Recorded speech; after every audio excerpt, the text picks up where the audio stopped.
Hello everyone, welcome to Path ES Academy. मैं प्रिंस कुमार शर्मा आप सबका पाथ ईएस एकेडमी में स्वागत करता हूं।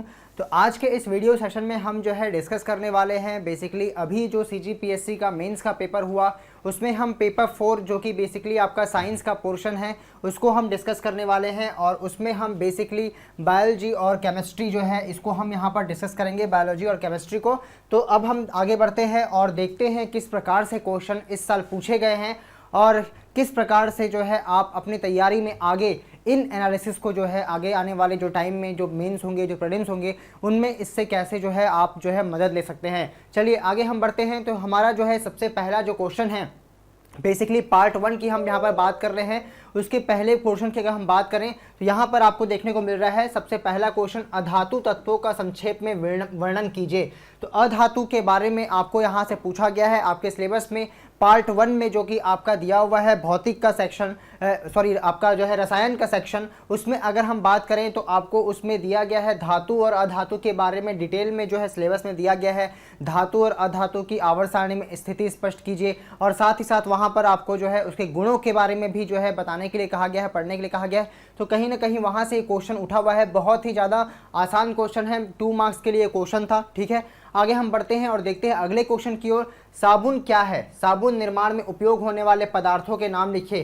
तो ये भी आपके लिए 2 मार्क्स का क्वेश्चन था कि साबुन बेसिकली होता क्या है और साथ ही साथ यहाँ पर उसमें उपयोग होने वाले जो पदार्थ होते हैं, जो भी आपके वहाँ पर ऑर्गेनिक जो सब्सटेंस है जो इस्तेमाल किए जाते हैं, सॉल्ट इस्तेमाल किए जाते हैं, उसके बारे में यहाँ पर आपको लिखना था। तो ये 2 मार्क्स का एकदम सिंपल सा जो है क्वेश्चन था, स्ट्रेट फॉरवर्ड क्वेश्चन था। दोनों क्वेश्चन में किसी प्रकार का भी कोई भी टफनेस बिल्कुल भी आपको नहीं दिखता है, सीधा स्ट्रेट फॉरवर्ड ये क्वेश्चन आपको यहाँ पर दिखता है। इसी प्रकार से बात करते हैं तो 2 नंबर के क्वेश्चन में एक क्वेश्चन आया था, परागण को समझिए। ठीक है, परागण व्हाट इज या एक्सप्लेन द पॉलिनेशन। पॉलिनेशन जो कि बायोलॉजी का पार्ट है और स्पेसिफिकली अगर हम बात करें तो यह प्लांट बायोलॉजी का जो पार्ट है, प्लांट रिप्रोडक्शन अर्थात पादपों पे निषेचन जो टॉपिक आपके जो है सिलेबस में दिया गया है, वहाँ से ये उठाया गया है कि पराग कणों के स्थानांतरण को हम क्या बोलते हैं, परागण बोलते हैं। तो बेसिकली उसी के बारे में आपको डेफिनेशन लिखना था। जब पराग कण जो है आपके मेल पार्ट से जो है आपका कहाँ पर जाते हैं, फीमेल पार्ट में जाते हैं फ्लावर के, तो उस सेक्शन में आपको लिखना है स्पेसिफिकली वो कहाँ से कहाँ ट्रैवल करते हैं। तो उसके बारे में यहाँ पर आपको परिभाषा के साथ में बताना था। इसके बाद में अगला जो क्वेश्चन है ये ह्यूमन रिप्रोडक्शन से है। ये आपका प्लांट रिप्रोडक्शन से ये क्वेश्चन आया था और इसके बाद ह्यूमन रिप्रोडक्शन में जो गैमेट्स होते हैं, जो सेक्स सेल्स होते हैं, जो बेसिकली आपके गैमेट्स जिसको हम बोलते हैं, तो उसके में अगर ह्यूमन की बात करें, उसमें मैन की बात करें तो मानव शुक्राणु जो होता है ये मैन का गैमेट्स होता है, जो कि बेसिकली हम उसको क्या बोलते हैं, नर जो है जर्म कोशिका बोलते हैं या फिर उसको हम सेक्स सेल्स बोल देते हैं। तो उसके बारे में यहाँ पर जो है पूछा गया है, उसका डायग्राम बनाने के लिए बोला गया है। ठीक है, तो यहाँ पर आपको बस स्पर्म का डायग्राम बनाना था और साथ ही साथ वहाँ पर उसके 3 जो हिस्से हैं उसका नामकरण भी आपको वहाँ पर करना था। ठीक है, तो ये भी बहुत स्ट्रेट फॉरवर्ड जो है आपको क्वेश्चन यहाँ पर नजर आता है। इसके बाद अगर हम बात करें तो एक क्वेश्चन था, डीएनए के घटकों का उल्लेख कीजिए। तो अगर हम बात करें तो डीएनए की संरचना अगर आपने थोड़ा बहुत पढ़ा हुआ है तो आपको पता होगा कि डीएनए के जो मेन घटक हैं वो 3 हैं। उसमें बेसिकली हम जानते हैं कि एक होता है आपका पेंटोस शुगर, पेंटोस शर्करा, दूसरा नाइट्रोजनस बेस और उसके बाद में जो है एक और उसका कंपोनेंट होता है।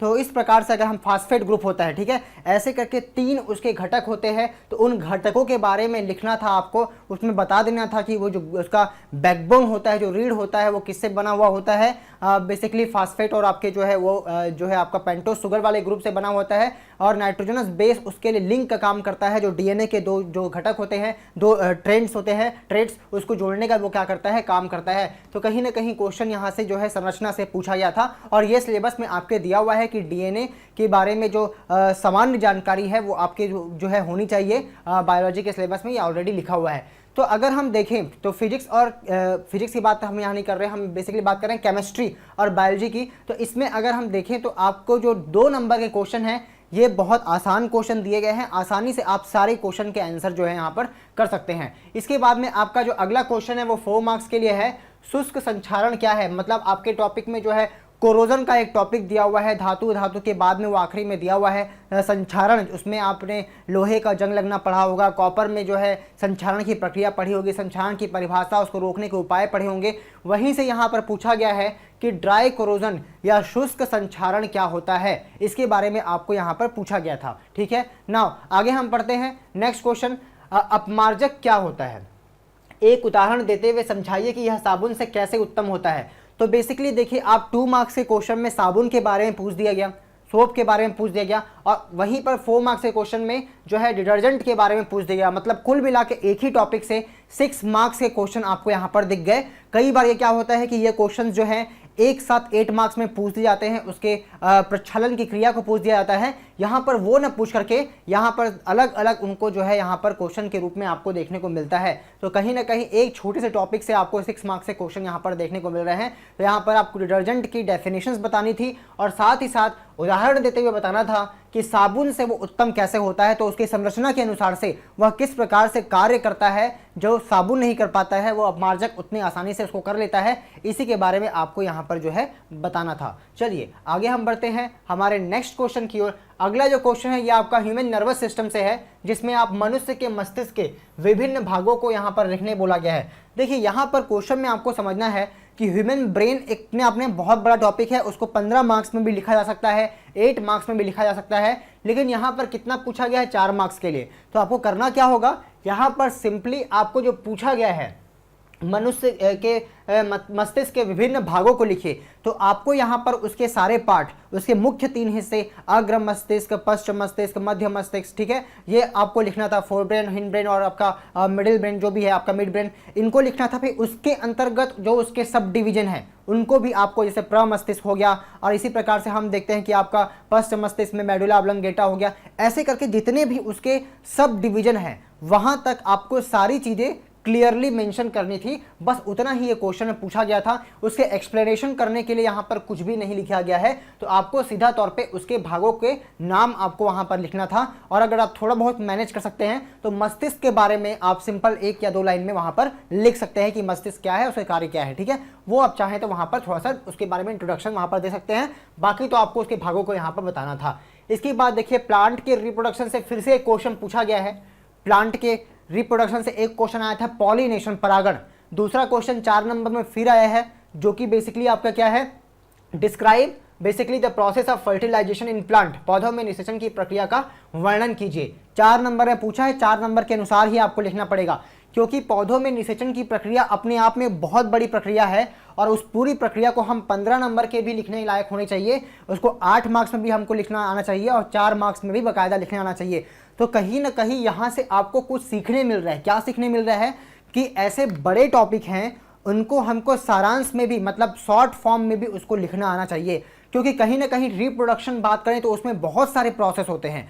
अब उसमें आपका पॉलिनेशन का भी आएगा और पॉलिनेशन के टाइप्स भी वहाँ पर आते हैं। इसके बाद में उसका जो है मतलब प्री फर्टिलाइजेशन का पीरियड आएगा। उसके बाद जो पॉलन ग्रेन्स ट्रांसफर होगा पॉलिनेशन के बाद में, तो पॉलन ट्यूब्स बनेगा, ठीक है, पराग नलिका बनेगी, फिर वो ट्रांसफर होगा उसके बीजाणु तक। तो इस प्रकार से उस पूरे निषेचन की प्रक्रिया में आपको उसके नर वाले हिस्से को, मादा जननांग को, पुष्प के, उसको आपको बताना पड़ेगा, मतलब female part of flower and male part of the flower, वो आप सभी को आपको जो है क्या करना पड़ेगा, वहाँ एक्सप्लेन करना पड़ेगा। और साथ ही साथ उस प्रक्रिया को भी आपको जो है समझाना पड़ेगा कि किस प्रकार से स्थानांतरण होने के पश्चात पॉलन ट्यूब बनता है चित्र के माध्यम से, और उसके बाद में फिर जो है वहाँ पर ये बताना पड़ेगा कि वह प्रक्रिया जो है किस प्रकार से पूर्ण हो रही है। तो कहीं ना कहीं इन चीज़ों को आपको शॉर्ट फॉर्म में वहाँ पर लिखना था, क्योंकि पूछा कितने गया मार्क्स में गया 4, आपके पास में स्पेस बहुत कम होगा, तो आपको ऐसा लिखना भी आना चाहिए कि कम शब्दों में आप उस चीज़ों को बेहतर तरीके से वहाँ पर जो है प्रदर्शित कर सकें, ताकि आपका सारा पोर्शन कवर भी हो जाए जो क्वेश्चन में पूछा गया है,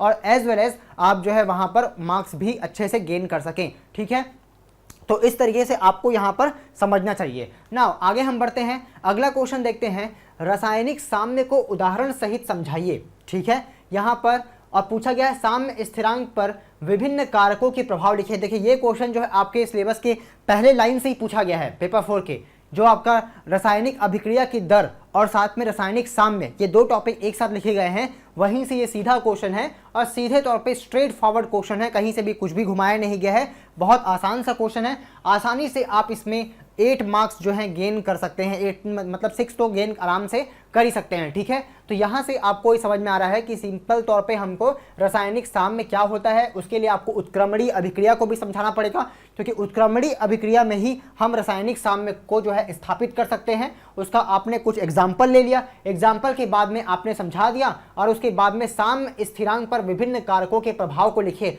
तो आपको शॉर्ट में साम्य स्थिरांक को भी यहाँ पर थोड़ा सा जो है आपको एक्सप्लेन करना पड़ेगा, उसके फार्मूला को लिखना पड़ेगा, उस एग्जाम्पल का जो फार्मूला बनेगा उसको, और उसके बाद में उसमें कौन कौन से कारक जो है प्रभाव डालते हैं।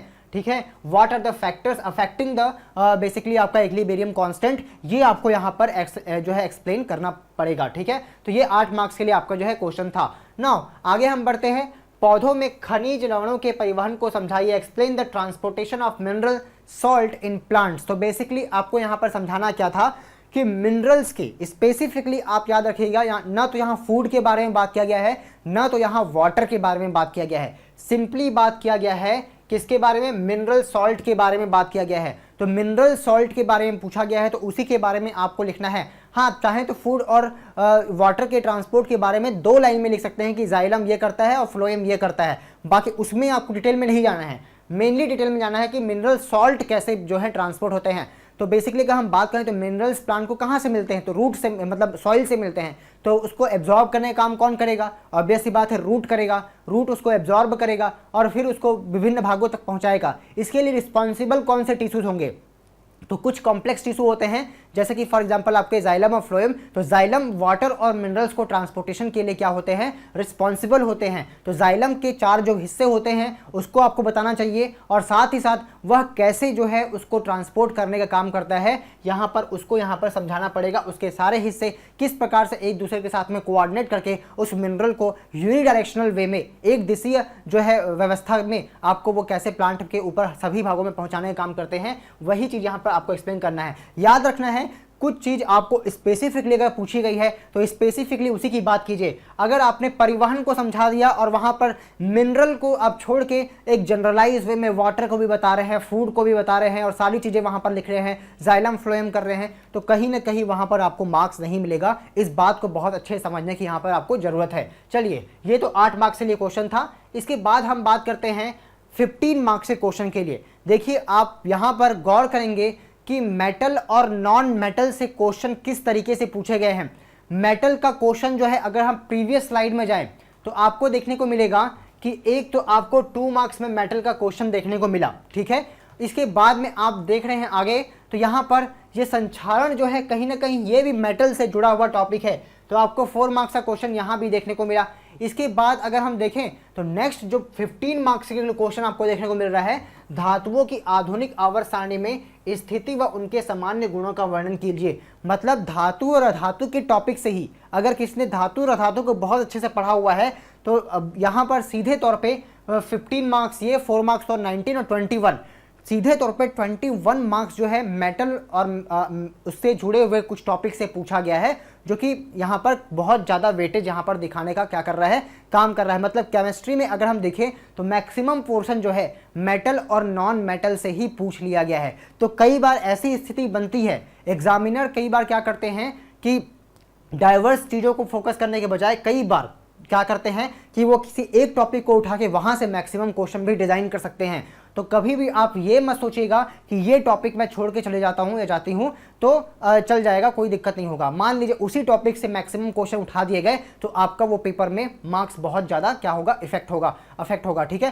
तो इसको थोड़ा सा यहाँ पर आपको ध्यान रखना चाहिए। यहाँ से इस चीज़ को आपको जो है एक प्रकार के एनालिसिस के तौर पर देखना चाहिए कि किसी पर्टिकुलर सेक्शन को वो उठा के पूछा जा सकता है। तो धातुओं की आधुनिक आवर्त सारणी में स्थिति एवं उनके सामान्य गुणों का वर्णन, तो सिंपल इसमें क्या करना था, एक तो यहाँ पर स्थिति पूछा गया था। तो अगर आपने पीरियोडिक टेबल अच्छे से पढ़ा है कि किस साइड में आपके धातु होते हैं, भारी धातु कहाँ होते हैं, अधातु किस साइड में होते हैं, कौन से ब्लॉक से बिलोंग करते हैं, और बीच में उपधातु की स्थिति जो कि धातु और अधातु को जो है क्या करते हैं वहाँ पर सेपरेट करने का काम करते हैं, इन सभी चीज़ों के बारे में यहाँ पर आपको बताना था। और क्योंकि 15 मार्क्स का क्वेश्चन है तो एक रफ आपको वहाँ पर जो है आवर्त सारणी का छोटा सा जो है एक डायग्राम, पूरा कंप्लीट डायग्राम बनाने की जरूरत नहीं है, बस वहाँ पर आपने जो है 18 ब्लॉक्स को आपने दिखा दिया जो आपके ग्रुप्स हैं, और साथ जो है आवर्त वहाँ पर दिखा दिया, और एस और पी में जो कि धातु वहाँ पर एस और डी में सॉरी वहाँ पर आपके धातु मोस्टली जो है वहाँ पर रखे गए हैं, और अधातु को पी ब्लॉक में जनरली रखा गया है।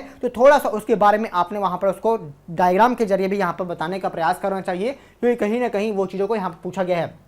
अच्छा, यहाँ पर उनके सामान्य गुणों का वर्णन करने के लिए भी बोला गया है, ठीक है। तो यहाँ पर describe the position of metals in modern periodic table and their general properties. अब देखिए ये क्वेश्चन में अगर हम बात करें तो क्वेश्चन में दो चीजें पूछी गई हैं यहाँ पर, आप समझ लीजिए। अब क्वेश्चन में आपको उनके सामान्य गुणों का वर्णन, धातुओं की आधुनिक आवर्त सारणी में स्थिति एवं उनके सामान्य गुणों का वर्णन। अब इसको दो तरीके से पूछा जा सकता है। स्पेसिफिकली यहाँ पर जो है ना आपके रासायनिक गुण और भौतिक गुण नहीं लिखा है, तो आपको वो दोनों गुण तो अनडाउटली लिखना ही पड़ेगा। धात्विक गुण और मतलब धातुओं की जो है आपकी रासायनिक गुण और भौतिक गुण, इसमें तो आपको विस्तृत चर्चा करनी ही पड़ेगी। लेकिन साथ में शॉर्ट फॉर्म में जब आप उसकी स्थिति को वर्णन तो करेंगे ही, उसके बाद में थोड़ा सा धातु के कुछ और गुण, कुछ और प्रॉपर्टी, जैसे कि उसका जो है बेसिकली अगर हम बात करें तो उसका संयोजकता किस प्रकार से परिवर्तित हो रहा है आवर्त सारणी में, अगर हम बात करें उसकी विद्युत धनात्मकता किस प्रकार से प्रभावित हो रही है आपके बाएं से दाएं जाने पर, एक एक लाइन में इन चीज़ों को भी वहां पर लिखना जरूरी था। अगर आपने लिखा हुआ है तो आपको मार्क्स यहाँ पर नहीं कटेंगे, लेकिन वो सेक्शन अगर आपने स्किप कर दिया है तो एग्जामिनर चाहे तो आपके मार्क्स वहां पर काट सकता है। इस बात को यहाँ पर ध्यान रखना है। तो इस आंसर में तीन चीजें होनी चाहिए थी। पहला तो स्थिति स्पष्ट करना, दूसरा आपका रासायनिक और भौतिक गुण, और तीसरा जो है जो दोनों के बीच में लिखना पड़ेगा आपको वो है विद्युत धनात्मकता, संयोजकता। ऐसे कुछ गुण को आपको वहां पर शॉर्ट फॉर्म में 4 से 5 लाइन में वहां पर कंप्लीट करना चाहिए कि इस प्रकार से आवर्त सारणी में धातुओं में गुणों में क्या होता है, परिवर्तन होता है। क्योंकि जब हम आवर्त सारणी के साथ में जोड़ के गुणों की व्याख्या करते हैं तो उसमें धातु के विद्युत धनात्मकता जैसे गुण को, विद्युत ऋणात्मकता जैसे गुण को, अम्लीयता, उनके ऑक्साइड्स की अम्लीयता किस प्रकार से घटेगी या बढ़ेगी, ऐसे कुछ चीज़ों के या जो क्षारीय होंगे, इनको बेसिकली वहां पर थोड़ा बहुत शॉर्ट में वहां पर एक्सप्लेन करने की जरूरत था। तभी ये क्वेश्चन 15 मार्क्स के लिए डिजाइन किया गया है और बेसिकली क्लियरली मेंशन नहीं है कि किन गुणों की व्याख्या करना है। तो आपको सारे डायमेंशंस को यहाँ पर टच करने की जरूरत है, इसको आपको यहाँ पर ध्यान रखना है। नाउ अब यहाँ पर थोड़ा सा हम बात कर लेते हैं, हमने सभी क्वेश्चन को डिस्कस कर लिया कि पाथ आईएएस एकेडमी की जो टीम जो टेस्ट सीरीज बनाती है वो आपके लिए कितनी कारगर साबित होती है, कितनी हेल्पफुल होती है। ये चीज़ आपको जो है यहाँ कंपैरेटिवली देखने को मिलेगा कि पेपर में किस प्रकार से क्वेश्चन पूछे गए हैं, और पाथ आईएएस एकेडमी की जो टेस्ट सीरीज होती है उसमें आपको किस प्रकार से क्वेश्चन जो है डिज़ाइन किए जाते हैं। और कहीं ना कहीं वो मेंस के पेपर से, हम ये नहीं बोल रहे कि क्वेश्चन डायरेक्टली आ गए हैं, ठीक है वो कोइंसिडेंस हो सकता है, लेकिन आप ये समझिए कि क्वेश्चन पैटर्न जिस प्रकार से आपके ओरिजिनल पेपर में पूछे जाते हैं और पाथ आईएएस की टेस्ट सीरीज में जो क्वेश्चन पूछे जाते हैं उनके बीच में जो सामंजस्य आपको देखने को मिलता है कि अगर आप टेस्ट सीरीज को लगाते हैं और बहुत सीरियसली इसको प्रिपेयर करते हैं तो कहीं ना कहीं आप मेंस के बहुत करीब पहुंच जाते हैं, उस लेवल को अचीव करने की बहुत ज़्यादा कोशिश करने में जो है बेसिकली कामयाब हो जाते हैं। तो कहीं ना कहीं ये आपको यहाँ पर कंपैरेटिवली देखने को मिलेगा। तो पहला क्वेश्चन आप यहाँ पर देखिए जो हमने डिस्कस किया था, अधातु तत्वों का संक्षेप में वर्णन कीजिए। यहाँ क्वेश्चन देखिए आपको देखने को मिल रहा है अधातुओं के रासायनिक और भौतिक गुणों को लिखे।